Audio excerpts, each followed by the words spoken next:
പിതാവേ, അവരോട് ക്ഷമിക്കണമേ. അവർ ചെയ്യുന്നതെന്ത് അവർ അറിയുന്നില്ല.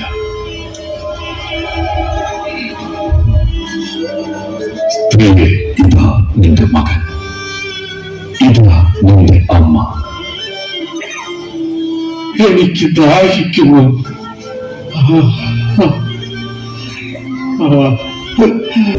എന്റെ ദൈവമേ, എന്റെ ദൈവമേ, കരങ്ങളിൽ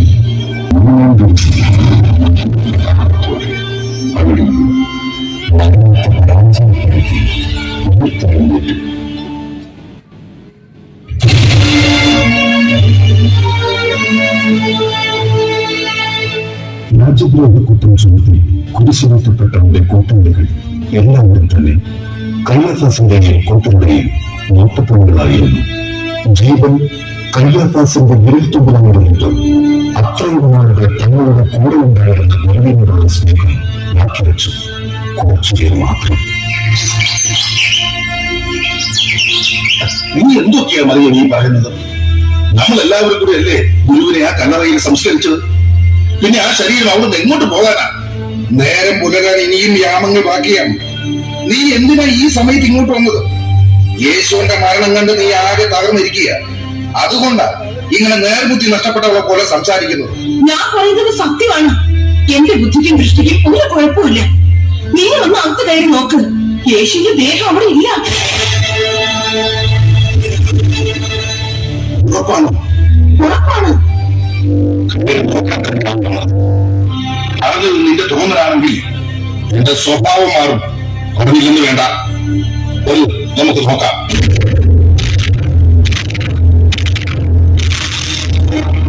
ഇനി എനിക്ക് തോന്നിയതാണോ ദൈവമേ?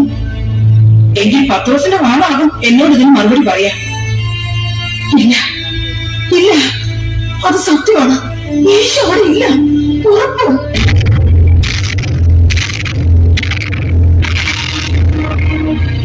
എന്തായി? കണ്ടോ കണ്ടോ എന്റെ യേശുവിനെ? ഗുരുവിന്റെ ദേഹം ആരോട് ഉണ്ടാക്കിയിരിക്കുന്നു. ഞാൻ പറഞ്ഞില്ലേ, ഇനി നമ്മൾ എന്ത് ചെയ്യും? എനിക്കറിയില്ല. ഇത് വളരെ വിചിത്രമായി തോന്നുന്നു എനിക്ക്. എന്തിനിങ്ങനെ ചെയ്യണം? ഒരു മനുഷ്യന് താങ്ങാൻ പറ്റാത്ത പീഡകൾ ഏൽപ്പിച്ച് കുരിശിൽ തറച്ചു കൊന്നു. ആ മൃതദേഹത്തോട് പോലും പണിയും. ഇതെന്ത് നീതി? അധികാരമുണ്ടെങ്കിൽ എന്തും ചെയ്യാമെന്നാണോ? ദൈവമേ, നീ ഇതൊന്നും കാണുന്നില്ലേ? ഇതെന്തോ ഗൂഢാലോചനയുടെ ഭാഗമാണ്. യേശുവിന്റെ ദേഹം ഇവിടുന്ന് മാറ്റിയവർ എന്തോ കൽപ്പിച്ചു കൂട്ടിയാണ്. എന്താ നീ ഉദ്ദേശിച്ചത്? തെരഞ്ഞു വരുന്ന നമ്മളെ അധികാരപ്പെട്ടവരുടെ അടുത്തേക്ക് എത്തിക്കാൻ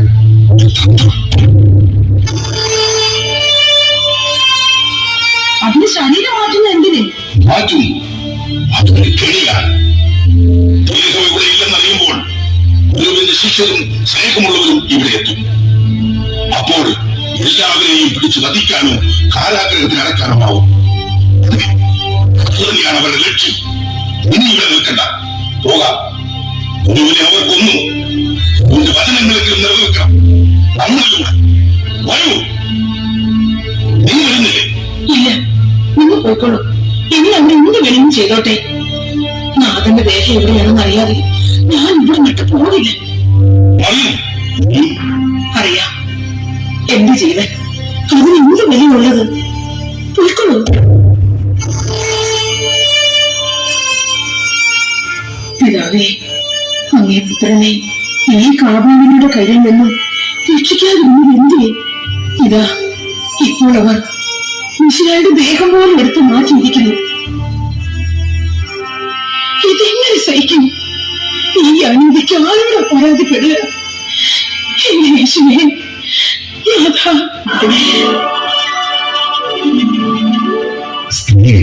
നീ എന്തിനാണ് കരയുന്നത്? നീ ആരെയാണ് അന്വേഷിക്കുന്നത്? എന്റെ കർത്താവിനെ അവരെ എടുത്തുകൊണ്ടുപോയി. അവർ അവനെ എവിടെയാണ് വച്ചിരിക്കുന്നതെന്ന് എനിക്ക് അറിഞ്ഞുകൂടാ.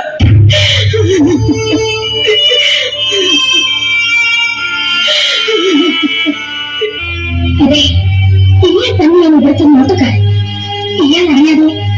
യേശുവിന്റെ ദേഹം ഇവിടെ വിട്ടു പോവില്ല.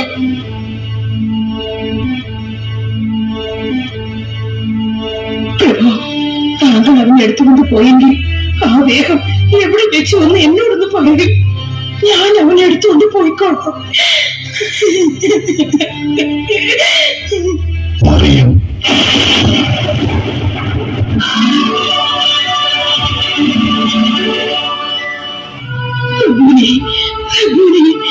യേശുവേ, നീ മരണത്തെ ജയിച്ചിരിക്കുന്നു. നീ 3-ാം ദിനത്തിൽ ഉയർത്തെഴുന്നേറ്റിരിക്കുന്നു.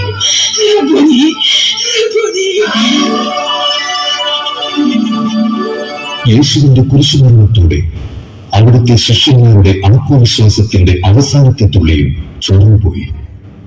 ജീവനഭീതി നിമിത്തം അവർ സംഘം ചേർന്ന് ഒരു സ്ഥലത്ത് ഒളിച്ചു പാർത്തു.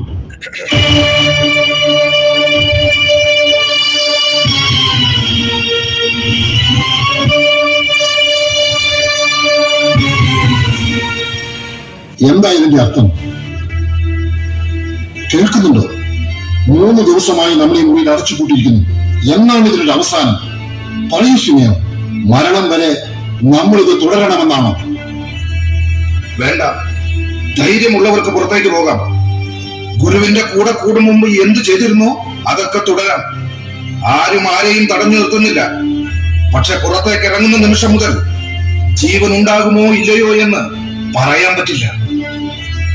എന്ന് വെച്ച് എത്ര കാലം നമ്മളിങ്ങനെ കഴിയും? ഭക്ഷണവും വെള്ളവും ഇല്ലാതെ പാട്ടിന്റെ കിടന്ന് ചാണോ? വിട്ടുതരം പറയാതിരിക്കാൻ ദിവസം. നിനക്ക് മാത്രമല്ല, ഇവിടെ എല്ലാവർക്കും വിശപ്പും ദാഹവുമുണ്ട്. നിന്നെ പോലെ തന്നെ എല്ലാവർക്കും കുടുംബവും അവിടെ കാത്തിരിക്കുന്നവരുമുണ്ട്. അവരെയൊക്കെ ഓർക്കുമ്പോ ഉറക്കെ കരഞ്ഞു പോകുന്ന സങ്കടവുമുണ്ട്. പക്ഷെ എന്ത് ചെയ്യാ, നമ്മൾ അനാഥരായി പോയില്ലേ? ഇടയം നഷ്ടപ്പെട്ട ആട്ടിൻപറ്റങ്ങളെ പോലെ ആയില്ലേ നമ്മൾ? എന്ത് ചെയ്യണമെന്ന് ഒരെത്തും പിടിയും കിട്ടുന്നില്ല. നമുക്ക് കീഴടങ്ങാം. ചെയ്തു പോയതെല്ലാം അപരാധങ്ങളാണെന്ന് കയ്യപ്പാസ് വിധിച്ചാൽ അത് സമ്മതിച്ചു കൊടുക്കാം. അതിനാണോ മിശിഹ നമ്മളെ ശിഷ്യന്മാരായി തെരഞ്ഞെടുത്തത്? ആ നീതിന്റെ മുമ്പിൽ നമ്മുടെ വിശ്വാസം അടിയറവ് വയ്ക്കാനാണോ അവിടുന്ന് നമ്മളെ പഠിപ്പിച്ചത്? ആണോ? സ്വയം രക്ഷപ്പെടാനുള്ള കരുത്തുണ്ടായിട്ടും കുരിശുമരണത്തോളം കീഴടങ്ങിയത് നമുക്ക് ഓരോരുത്തർക്കും വേണ്ടിയായിരുന്നു. അത് മറന്നു സംസാരിക്കരുത് ആരും. അടച്ചിട്ട മുറിയിലെ സുരക്ഷിതത്വത്തിൽ ഇരുന്ന് വിശ്വാസം പ്രസംഗിക്കരുത് പത്രോസ്. മിശിഹായെ അവർ പിടികൂടിയ ദിവസം നിന്റെ ഈ ചങ്കൂറ്റമൊക്കെ എവിടെ പോയിരുന്നു? കോഴി കൂന്നതിന് മുമ്പേ 3 വട്ടം തള്ളി പറഞ്ഞില്ലേ നീ?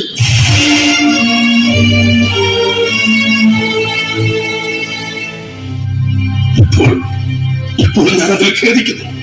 പ്രാണഭയം കൊണ്ട് അങ്ങനെ പറയേണ്ടി വന്നതിൽ എനിക്ക് എന്നോട് തന്നെ പുച്ഛം തോന്നുന്നു. അത്തരം ഒരു പറച്ചിൽ കൊണ്ട് ചെയ്തത് അങ്ങനെ അല്ലാതാകില്ല. അത് വിട്.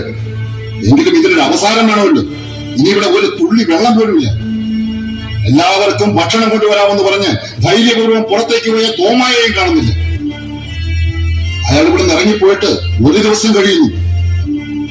അയാൾക്ക് എന്തെങ്കിലും അപകടം പറ്റിക്കാണോ? ഭടന്മാരുടെ കണ്ണിപ്പെടാതെ രാജവീതി കടക്കാൻ പറ്റിയിട്ടുണ്ടെങ്കിൽ തോമ ജീവനം കൊണ്ട് രക്ഷപ്പെട്ട് കാണും. ഈ അപകടത്തിലേക്ക് ഇനി അയാൾ തിരിച്ചു വരുമെന്ന് ആരും കരുതണ്ട.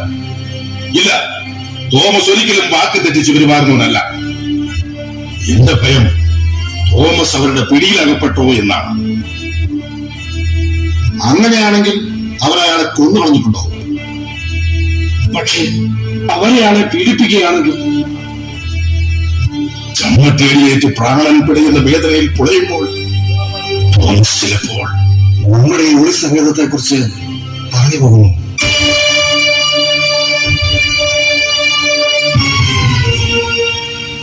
പറയും, തീർച്ചയായും പറയും. അവർ അയാളെ കൊണ്ട് എല്ലാം പറയിപ്പിക്കും. നമ്മുടെ സമയം അടുത്തു കഴിഞ്ഞു.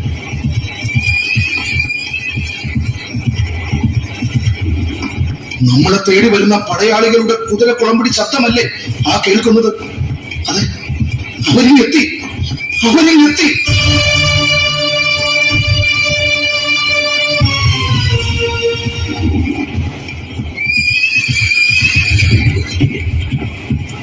ഇല്ല, അത് നമുക്കുള്ളതായിരുന്നില്ല. പക്ഷേ രക്ഷപ്പെട്ടു എന്ന് പറയാറായിട്ടില്ല. പുറത്തിറങ്ങി പഴയതുപോലെ ഒരു ജീവിതം നമുക്കിനി അസാധ്യം. ഈ ഭയം നമ്മളെ പിന്തുടരും. അതിലും ഭേദം ഗുരു നമ്മളെ പഠിപ്പിച്ച വിശ്വാസം വിളിച്ചു പറഞ്ഞ് മരണത്തെ സ്വീകരിക്കുകയാണ്. അതാണ് മഹത്വം, അതാണ് ശ്രേഷ്ഠം. അതുമാത്രമാണ് നമുക്കുള്ള ഏക രക്ഷാമാർഗം.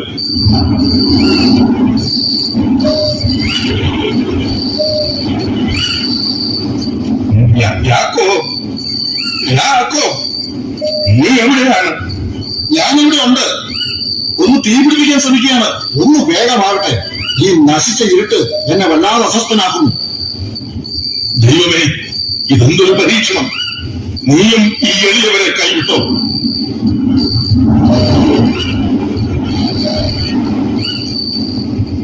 നിങ്ങൾക്ക് സമാധാനം. ഗുരു, അങ്ങ് വീണ്ടും ഞങ്ങളെ തേടി വന്നിരിക്കുന്നു. ഞങ്ങൾ സ്വപ്നം കാണുകയാണോ? ഞങ്ങൾക്ക് വിശ്വസിക്കാം. ഇത് ഞങ്ങളുടെ ഗുരുവായി മിശിഹ തന്നെയോ? അങ്ങയുടെ കുരിശു മരണം ഞങ്ങളെ അനാഥത്വത്തിലേക്ക് വലിച്ചെറിഞ്ഞു പോയി. ഞങ്ങൾ മരണത്തിന്റെ വക്കിലാണ്. നിങ്ങൾക്ക് സമാധാനം. പിതാവ് എന്നെ അയച്ചതുപോലെ ഞാനും നിങ്ങളെ അയക്കുന്നു. പരിശുദ്ധാത്മാവിനെ സ്വീകരിക്കുകയും നിങ്ങൾ ആരുടെ പാപങ്ങൾ ക്ഷമിക്കുന്നുവോ അവൻ അവരുടെ ക്ഷമിക്കപ്പെട്ടിരിക്കും. നിങ്ങൾ ആരുടെ പാപങ്ങൾ ബന്ധിക്കുന്നുവോ അവ ബന്ധിക്കപ്പെട്ടിരിക്കും.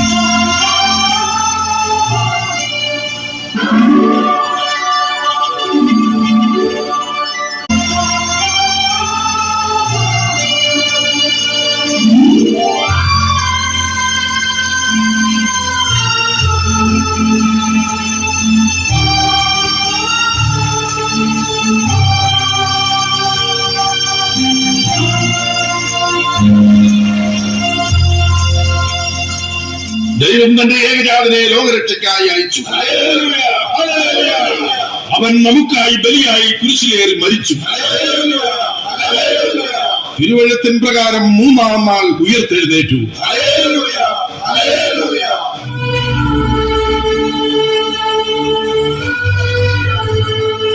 തോമ, നീ എവിടെയായിരുന്നു? ഇത്രയും സമയം നിന്നെ കാണാതായപ്പോൾ ഞങ്ങൾ എല്ലാവരും വല്ലാതെ ഭയപ്പെട്ടു. നീ ഇവിടെ ഇല്ലായിരുന്ന നേരത്ത് എന്തൊക്കെയോ സംഭവിച്ചെന്നറിയോ? എന്താ ഇവിടെ സംഭവിച്ചത്? ഞങ്ങൾ മിശിഹായെ കണ്ടു. എന്താ പറഞ്ഞത്? പറഞ്ഞത് കേട്ടില്ലേ? നമ്മുടെ ഗുരു ഇവിടെ ഞങ്ങളുടെ മധ്യത്തിലേക്ക് വന്നു. പറഞ്ഞത് സത്യമാണ് തോമസ്. ഞങ്ങൾ എല്ലാവരും അവനെ കണ്ടു. കുരിശിൽ തറച്ച അതേ രൂപം, അത് സത്യമാണ്. അവന്റെ കൈകളിലെ ആണിപ്പഴുതുകൾ ഞാൻ കാണുകയും അവയിൽ എന്റെ വിരലിടുകയും അവന്റെ പാർശ്വത്തിൽ എന്റെ കൈ വെക്കുകയും ചെയ്തല്ലാതെ ഞാൻ വിശ്വസിക്കില്ല. നീ എന്തിനിങ്ങനെ സാക്ഷ്യം പിടിക്കുന്നു? ഞങ്ങൾ എത്രയും പേർ കണ്ടതല്ലേ? ഞങ്ങളുടെ സാക്ഷ്യം നിനക്ക് വിശ്വസിക്കാൻ കഴിയില്ലേ? എനിക്ക് നിങ്ങളിലുള്ള വിശ്വാസമല്ല പ്രശ്നം. ഉയർത്തെഴുന്നേറ്റത് സത്യമാണെങ്കിൽ മിശിഹ എനിക്ക് ദർശനം തരും. ആ ഉറപ്പാണ് എന്റെ വാക്ക്. ദയവായി തെറ്റിദ്ധരിക്കരുത്. ഒരു രാവും പകലും അലഞ്ഞിട്ടും കാര്യമായിട്ടൊന്നും ശേഖരിക്കാൻ എനിക്ക് കഴിഞ്ഞില്ല സഹോദരന്മാരെ. ക്രൂസിലേറ്റപ്പെട്ടവന്റെ കൂടെ നടന്നവന് കുടിക്കാൻ വെള്ളം തരാൻ പോലും ആളുകൾ മടിക്കുന്നു. പടയാളികളുടെ കണ്ണിൽപ്പെടാതെ പാത്തും പതുങ്ങിയും ഒക്കെയാ ഇതെങ്കിലും കൊണ്ടുവരാൻ കഴിഞ്ഞതും. തൽക്കാലം വിശപ്പെടുത്താം. ഇതാ. എന്താ, തോമസ് ഒന്നും കഴിക്കുന്നില്ലേ? വേണ്ട, എനിക്കൊന്നും വേണ്ട. അതിന്റെ കാരണം എന്താ? കിട്ടിയത് മുഴുവനും നീ ഇവിടെ എത്തിച്ചു കാണുമെന്ന് എനിക്കറിയാം. ഉള്ളത് നമുക്ക് പങ്കുവയ്ക്കാം. വാ. ഇല്ല, എനിക്കിനി ആഹാരം ഇറങ്ങും. എല്ലാവരുടെയും വിശപ്പ് കണ്ടിട്ടാണ് ഞാൻ ഇവിടം വിട്ടുപോയത്. അതുകൊണ്ട് എനിക്ക് സംഭവിച്ച നഷ്ടം വലുതായിപ്പോയി. എനിക്ക് എന്റെ കർത്താവിനെ കാണാൻ കഴിയുന്നില്ല. സഹോദരങ്ങളുടെ വിശപ്പകറ്റാൻ ഞാൻ ആഹാരം തേടി അലയുമ്പോൾ എനിക്ക് മാത്രം ദർശനം തരാതെ അവൻ പോയി. ആരോടും പരിഭവവും. പക്ഷെ ഒരു തീരുമാനം അതെന്റേതാണ്. എന്റെ നാഥൻ എനിക്ക് ദർശനം തരും വരെ ഞാൻ ഇനി ജലപാനം ചെയ്യില്ല. ഇനി അങ്ങനെ സംഭവിക്കുമെന്ന് എന്താ ഉറപ്പ്? ഇതാരെയും ബോധിപ്പിക്കാനല്ല, എന്റെ നിരാശയാണ്. ഉയർത്തെഴുന്നേറ്റ നാഥനെ കാണാൻ ഭാഗ്യമുണ്ടായില്ലെങ്കിൽ എനിക്ക് ഈ ജീവൻ തന്നെ എന്തിന്? മരണത്തെ ജയിച്ച മിശിഹായെ കാണാതെ 1000 സംവത്സരത്തേക്കാൾ അടുത്തു നിൽക്കുന്ന മരണമാണ് എനിക്ക് അഭികാമ്യം.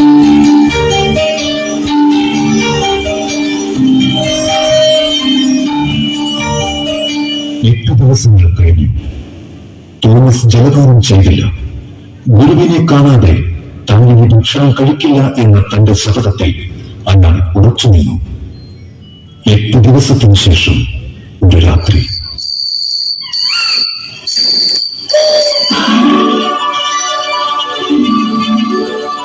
നിങ്ങൾക്ക് സമാധാനം. തോമസ്, നിന്റെ വിരൽ ഇവിടെ കൊണ്ടുവരിക. എന്റെ കൈകൾ കാണുക. നിന്റെ കൈ നീട്ടി എന്റെ പാർശ്വത്തിൽ വയ്ക്കുക. അവിശ്വാസിയാകാതെ വിശ്വാസിയായിരിക്കുക. എന്റെ കർത്താവേ, എന്റെ ദൈവമേ,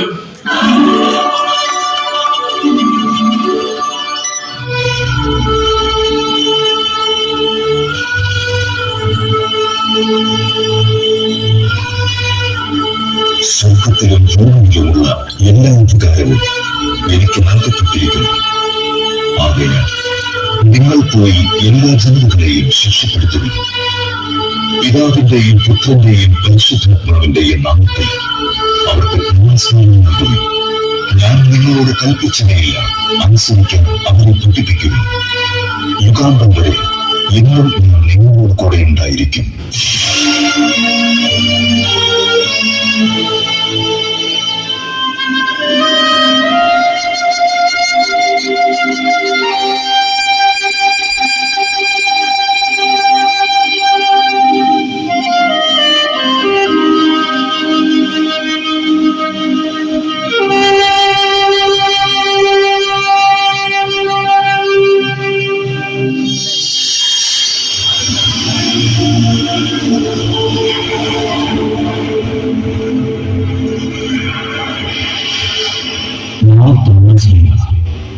തന്റെ സുവിശേഷ പ്രഘോഷണം ആരംഭിച്ചത് സിറിയയിൽ നിന്ന്.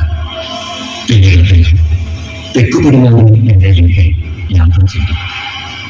782 അദ്ദേഹം തമിഴ്നാട് തുറമുഖ നഗരമായ കേരളത്തിലെ മുസിരിസിലെത്തി. അങ്ങനെ ദൈവത്തിന്റെ സ്വന്തം നാട്ടിൽ വചന പ്രഘോഷകനായ തോമസ് ലീഹ എത്തിച്ചേർന്നു.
എന്റെ ദൈവമേ, ഞാൻ അങ്ങയുടെ ദാസനാണ്.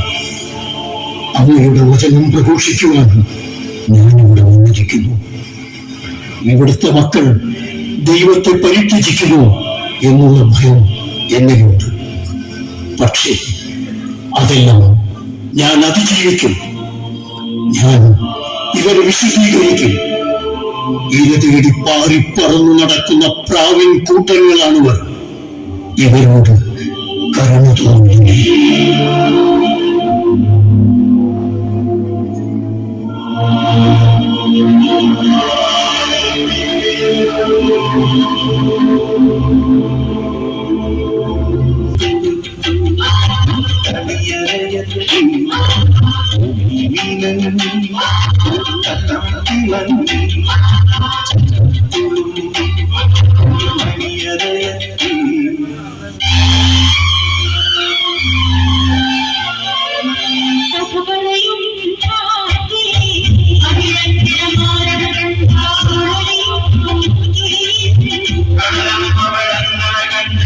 Hallelujah.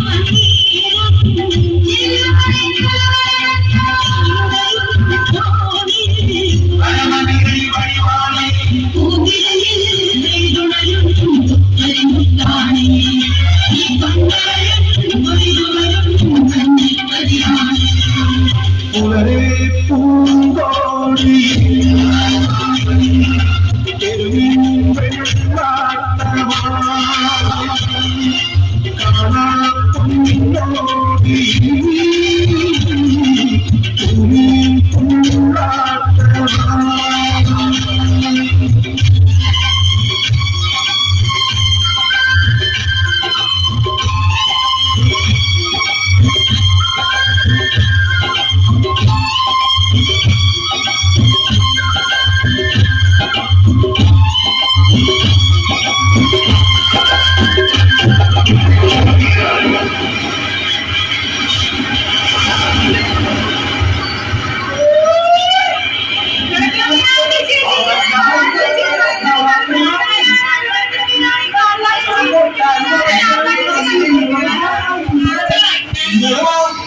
അപ്പോ മീൻ വേണോ? മീൻ നല്ല പെടക്കണ അയില. എടി ഇങ്ങോട്ട് വന്നേ, നീ വാ. എന്താണ് നീ കിടന്ന് ചിലക്കണത്? ഇന്നലെ ഈ കടാപ്പുറത്ത് ഒരു മാന്ത്രികൻ വന്നു. എന്തൊരു സുന്ദരനായിരുന്നു കേട്ടാ. അല്ലേലും സുന്ദരന്മാരെ കാണുമ്പോൾ നിനക്ക് അതല്ലടി. അയാള് ഇന്നലെ വെള്ളം എടുത്ത് മേലാട്ട്, ആ വെള്ളം കീഴാട്ട് വന്നില്ലാടി, അവിടെ നിന്നു. ആടി, ഇവാള് പറയുന്നത് നേരാട്ടാ. അത് മാത്രല്ല, അടിയാൻ തമ്പ്രാന് കൊടുക്കാനുള്ള കരം ഈ മാന്ത്രികൻ കടാലിലെ മീനിന്റെ വായിൽ നിന്നും സ്വർണ്ണ നാണയമായി എടുത്തു കൊടുത്തുട്ടാ. നിങ്ങ പറയുന്നത് നേരാണെങ്കിൽ നമുക്ക് സ്വർണം കിട്ടിയേക്കൊള്ളാം. അപ്പോ മീൻ വേണോ? മീൻ നല്ല പിടക്കണ അയില. എടി എടി എടി, നിന്റെ കൊട്ടയില് ചാളയില്ലേ? നീ എന്താടി അയില അയില എന്ന് പറയണേ? ഇനി അയില എന്ന് പറഞ്ഞാലാണ് ആരെങ്കിലും കൊട്ടയിൽ വന്ന് നോക്കുള്ളൂ. നീ ഇങ്ങനെ വാ. ഒരൊറ്റ മീൻ പോലും വലയിൽ കുടുങ്ങണില്ലാത്ത എന്തൊരു കഷ്ടാണിത്. പടിഞ്ഞാറൻ മാനത്ത് അന്തി ചോക്കാറായി. ഈ മീൻ വിറ്റ് കിട്ടിയിട്ട് വേണം തമ്പ്രാൻ കൊടുക്കാനുള്ളത് കൊടുക്കാൻ. പിന്നെ മീൻ കുറയുന്ന കിട്ടും, നോക്ക് നിന്നോ. ഉള്ള മീനൊക്കെ ആ തമ്പ്രാന് കൂട്ടും ഇന്നലെ പിടിച്ചോണ്ട് പോയിട്ടുണ്ട്. കരം കൊടുക്കാൻ പറ്റിയില്ലെങ്കിൽ ഇവനെയൊക്കെ അടിമവേള ചെയ്യിപ്പിച്ച് നാട് കടത്തണം. അല്ലേലും ഈ കീഴ്ജാതിക്കാരെ തട്ടി നടക്കാൻ വയ്യ. ശുദ്ധിയില്ലാത്തമാരി. ദൈവമേ, ഈ കടാലൊന്ന് കഞ്ഞേണമേ. അധികാങ്ങള് കാത്തോളമേ.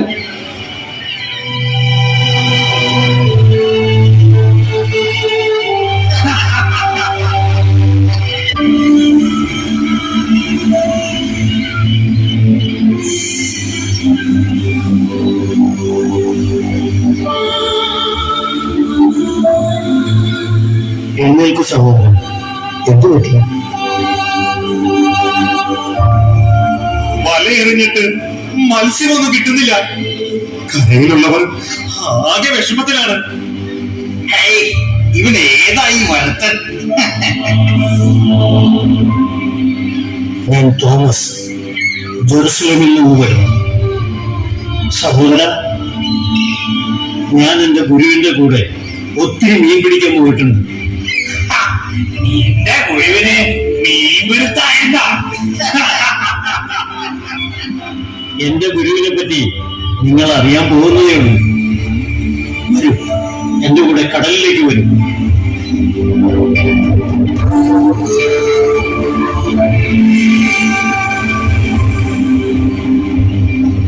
സർവശക്തനായ ദൈവമേ, സകലത്തിന്റെയും സൃഷ്ടാവേ, പാവങ്ങളുടെ നിലവിളി കേൾക്കുന്നവനെ, അങ്ങയുടെ ശക്തിയാൽ അത്ഭുതം ഇവിടെ നടക്കുമാറാകട്ടെ. അടയാളങ്ങളും അത്ഭുതങ്ങളും വഴി ഇവർ അങ്ങയിൽ വിശ്വസിക്കട്ടെ.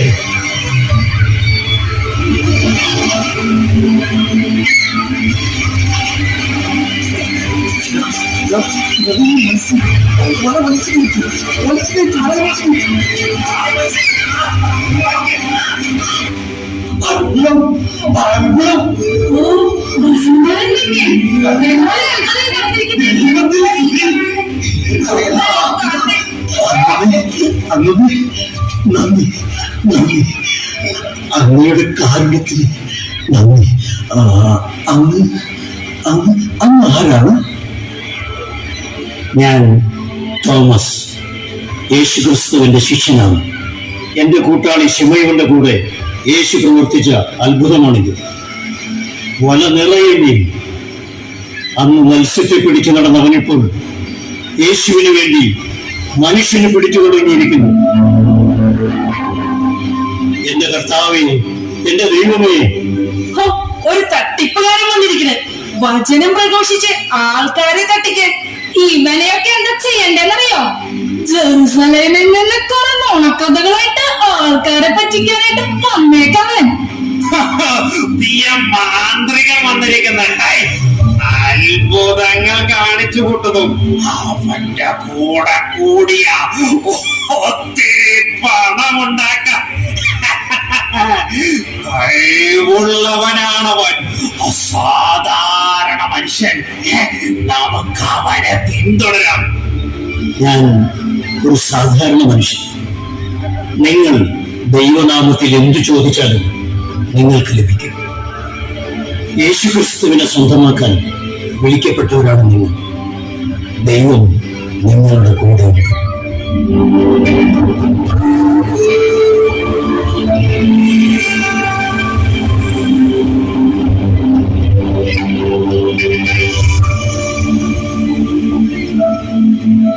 വേണ്ട, ഞങ്ങൾക്ക് വേണ്ട. ഞങ്ങൾ താഴ്ന്ന ജാതിക്കാരാണ്. മറ്റുള്ളവർ കണ്ടാൽ കുറ്റം പറയും. ദൈവത്തിന്റെ മുമ്പിൽ ജാതിയോ മതമോ കറുത്തവനോ വെളുത്തവനോ ഇല്ല. എല്ലാവരും ഒന്നാണ്. നിങ്ങളിത് കഴിക്കും.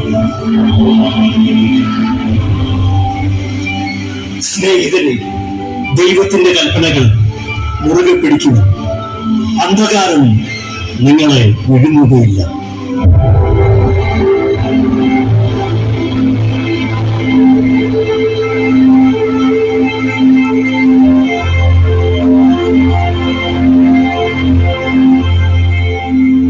വാനാരൂപികളുടെ ഗാനാലാപനം, ഉയർന്നു പൊങ്ങുന്ന ധൂമാവലി. പ്രിയമുള്ളവരെ, സ്വർഗത്തിൽ നിന്ന് വരുന്ന ആത്മാവിന്റെ ശക്തിയാലും പരിശുദ്ധാത്മാവിന്റെ നിറവിലും ഞാൻ നിങ്ങൾക്ക് സ്നാനം നൽകുന്നു.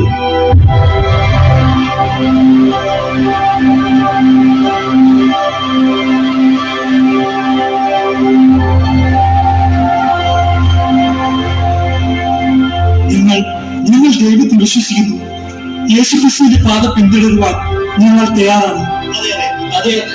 അതെ, ഞങ്ങൾ തയ്യാറാണ്. നമുക്ക് അവനെ കൂടെ പോവാം.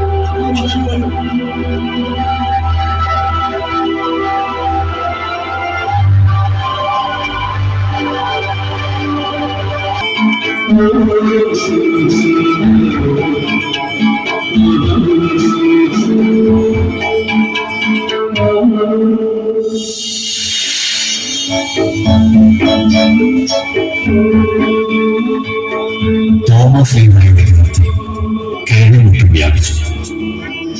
അർത്ഥശൂന്യമായ വാക്കുകൾ സാന്ത്വനത്തിന്റെ സ്വരം എനിക്കില്ല എന്ന് തോമസ് ലീഹ പഠിപ്പിച്ചു. തോമസ് ലീഹായുടെ അടയാളങ്ങളിലും അത്ഭുതങ്ങളിലും അവർ വിശ്വസിച്ചു. ആ വിശ്വാസത്തിന്റെ മാറ്റം നാട്ടുരാജാക്കന്മാരുടെ അടുത്തെത്തി.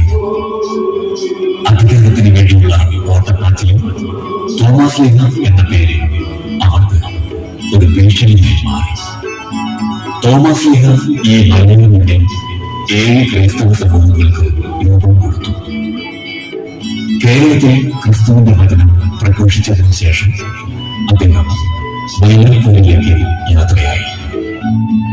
മിസ്റ്റേരിയസ് എന്ന രാജാവിന്റെ ഭരണകാലത്താണ് തോമസ് ലീഹ വയനാട്ടിൽ വചനം പ്രഘോഷിച്ചതെന്ന് ചരിത്രം സാക്ഷ്യപ്പെടുത്തുന്നു.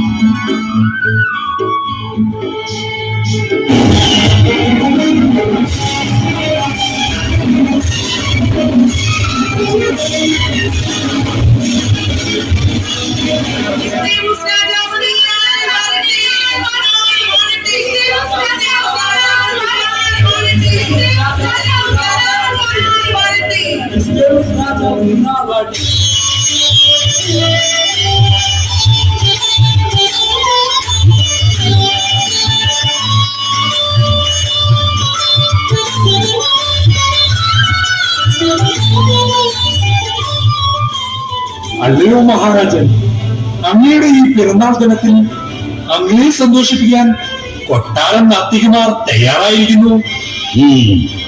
നടക്കട്ടെ.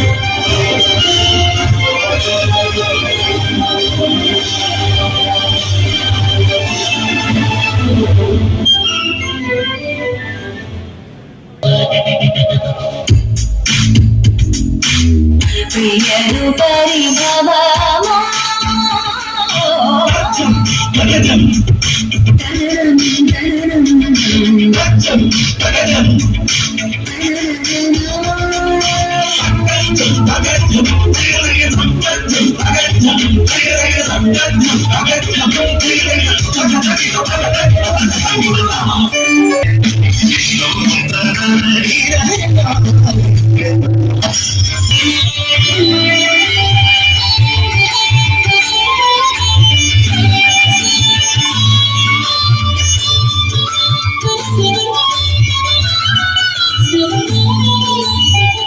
മനോഹരമായിരിക്കുന്നു.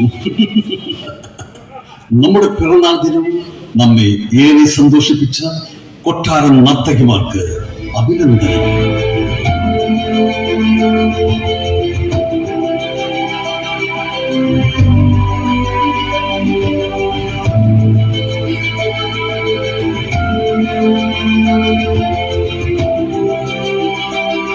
അല്ലയോ മന്ത്രി, നമ്മുടെ പിറന്നാൾ ദിനത്തിൽ എന്താണ് പുതിയ വാർത്തകൾ? തോമസ് എന്ന് പേരായ ഒരു മാന്ത്രികൻ നമ്മുടെ രാജ്യത്ത് വന്നിരിക്കുന്നു. നിങ്ങൾ പറയുന്ന ഈ മാന്ത്രികൻ ആരാണവൻ? അവൻ കടലിനക്കൽ നിന്ന് വന്നവനാണ്. അവന്റെ ഗുരു യേശു ക്രിസ്തുവിന്റെ മാന്ത്രിക വിദ്യകളാണ് അവൻ ഇവിടെ പഠിപ്പിക്കുന്നത്. കള്ളനാണവൻ, കള്ളൻ. അവന്റെ ഗുരു അവന്റെ കൂടെയുണ്ടോ? അവൻ ഏതോ കള്ളന്മാരുടെ കൂടെ കുരിശിൽ തറക്കപ്പെട്ട് മരിച്ചു. അടക്കം ചെയ്ത് 3-ാം ദിവസം ഉയർപ്പിക്കപ്പെട്ടു അത്ര. എന്തൊക്കെയാണ് നാം കേൾക്കുന്നത്? നമുക്ക് വിശ്വസിക്കാൻ പറ്റുന്നില്ല. നമ്മുടെ നാട്ടിൽ മാന്ത്രിക വിദ്യ കാണിച്ച് ആളുകളെ പറ്റിച്ച് നടക്കുന്നവന്റെ കൂടെ ജനങ്ങളുണ്ട്. അതനുവദിച്ചുകൂടാ. ഇത് എന്റെ നാടാണ്. അത് മാത്രമല്ല രാജൻ, ആ മാന്ത്രികൻ തോമസ് അവൻ ജനങ്ങൾ മുഴുവൻ അവന്റെ ദൈവത്തിലേക്ക് അടുപ്പിക്കുകയാണ്. അവരെല്ലാം ഇപ്പോൾ ആരാധിക്കുന്നത് അവന്റെ ദൈവത്തെയാണ്. പാടില്ല. കുലദൈവങ്ങളെ നമ്മുടെ രാജ്യത്തെ ജനം മറന്നുകൂടാ. ഞാനത് പലതവണ പറഞ്ഞു നോക്കി മഹാരാജൻ. കുലദൈവങ്ങളെ അവർ വിശ്വസിക്കില്ല എന്നാണ് പറയുന്നത്. എങ്കിൽ ചെന്ന് കൊന്നൊടുക്ക്. തോമസിന്റെ ദൈവത്തിൽ വിശ്വസിക്കുന്നവരെ കൊന്ന് കടലിൽ തള്ളു. മഹാരാജൻ, എന്താ മന്ത്രിക്കതിന് സാധിക്കില്ല എന്നുണ്ടോ? അതെങ്ങനെ മഹാരാജൻ? ആ മാന്ത്രികന്റെ ദൈവത്തിൽ വിശ്വസിക്കുന്നവരെ കൊല്ലാൻ തീരുമാനിച്ചാൽ എനിക്ക് അങ്ങയുടെ പത്നിയെയും മകനെയും കൊല്ലേണ്ടി വരും. എന്ത്? താങ്കൾ എന്താണ് ഈ പറയുന്നത്? അതെ മഹാരാജൻ, അങ്ങയുടെ പത്നിയും മകനും ഇപ്പോൾ ആരാധിക്കുന്നത് ആ മാന്ത്രികന്റെ ദൈവത്തെയാണ്. ആരോടെ?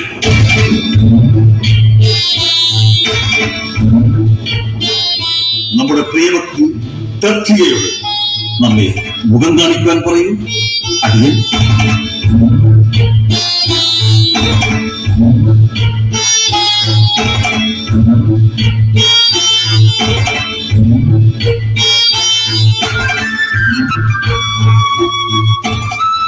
മഹാരാജൻ, അങ്ങനെ വിളിച്ചുവോ?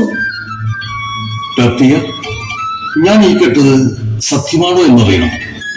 എന്താണ് മഹാരാജൻ? ഈ മിസ്ദേവോസ് രാജാവിന്റെ പ്രിയപത്നിയും മകനും ഇപ്പോൾ ആരാധിക്കുന്നത് ആ തോമസിന്റെ ദൈവത്തെയാണെന്ന്. അതെ രാജൻ, യേശു ക്രിസ്തുവിനെയാണ് ഞാനും മകനും ഇപ്പോൾ ആരാധിക്കുന്നത്. അങ്ങ് കേട്ടിട്ടുണ്ടോ യേശു ക്രിസ്തുവിനെ കുറിച്ച്? ഈ ലോകത്തിലെ മനുഷ്യരുടെ പാപങ്ങൾ നീക്കുവാൻ വന്ന ദൈവത്തിന്റെ കുഞ്ഞാട്. അവന്റെ സ്നേഹവലയത്തിൽ നിന്ന് അവൻ ആരെയും മാറ്റി നിർത്തിയില്ല. വിശന്നു വലഞ്ഞവർക്ക് അവൻ അപ്പം നൽകി, രോഗികളെ അവൻ സൗഖ്യപ്പെടുത്തി. പക്ഷേ ചെയ്യാത്ത കുറ്റത്തിന് റോമൻ സാമ്രാജ്യം അവനെ ക്രൂശിലേറ്റി. നിർത്ത് നിർത്ത്, നിന്റെ ജൽപ്പനങ്ങൾ. പോ പോ പോ, അകത്തു പോ.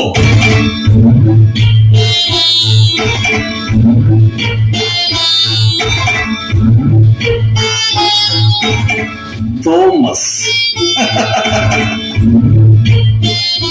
മന്ത്രി, നാളെ നേരം പുലരും മുൻപ് അവന്റെ ശരീരം കുന്തത്തിൽ കിടന്നാടണം,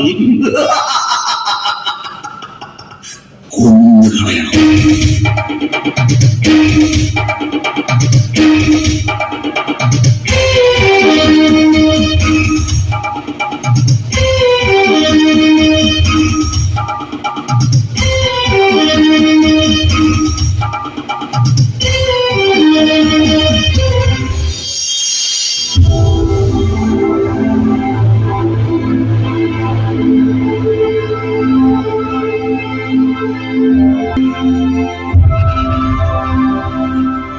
ഞാൻ ഈ പുണ്യഭൂമിയിൽ വചനം പ്രഘോഷിച്ച് പ്രത്യാശ നിറഞ്ഞ ജീവിതത്തിലേക്ക് അവരെ ഞാൻ നയിച്ചു.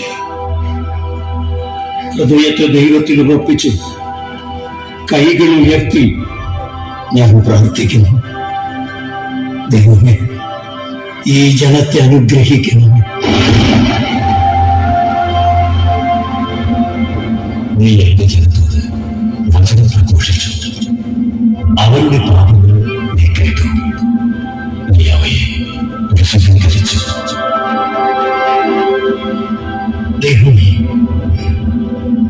ഞാനൊരു പാപിയാണ്, ഒളിച്ചോടിയവനാണ്.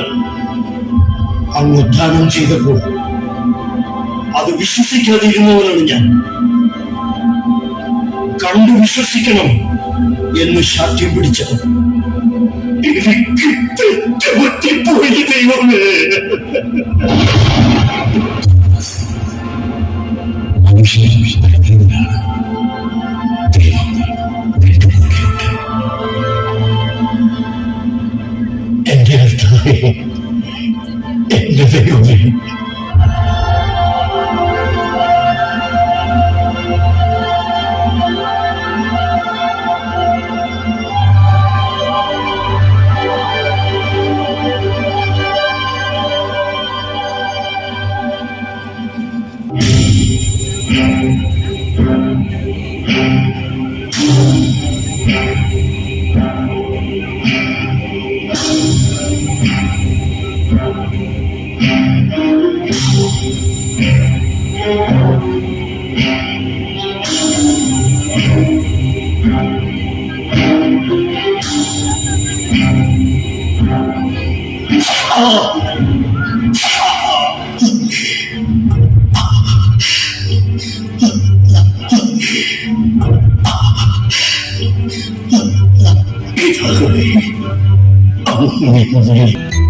വെള്ളരിപ്പാവു പോലെ പറന്നു പോകുന്നു, പറന്നു പോകുന്നു.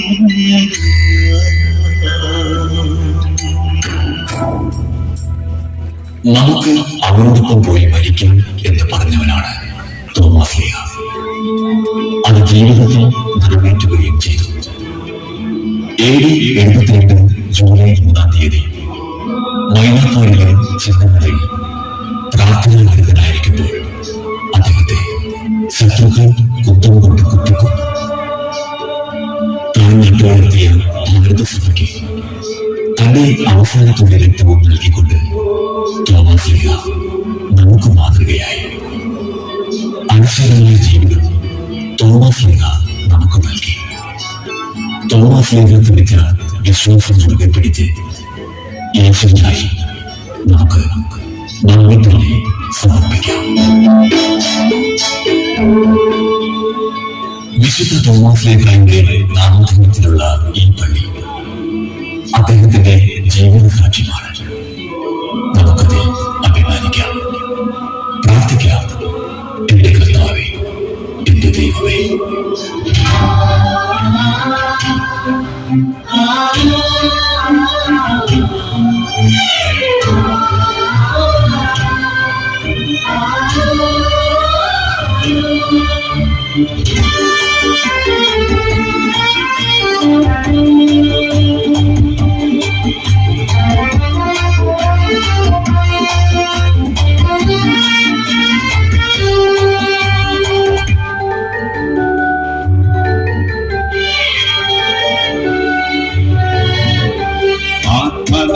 മാതാവിന്റെ അരുമ ശിഷ്യനാം മാർത്തോമാ,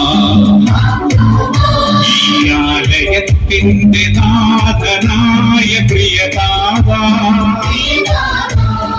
ആത്മനാഥന്റെ അരുമ ശിഷ്യനാം മാർത്തോമാ,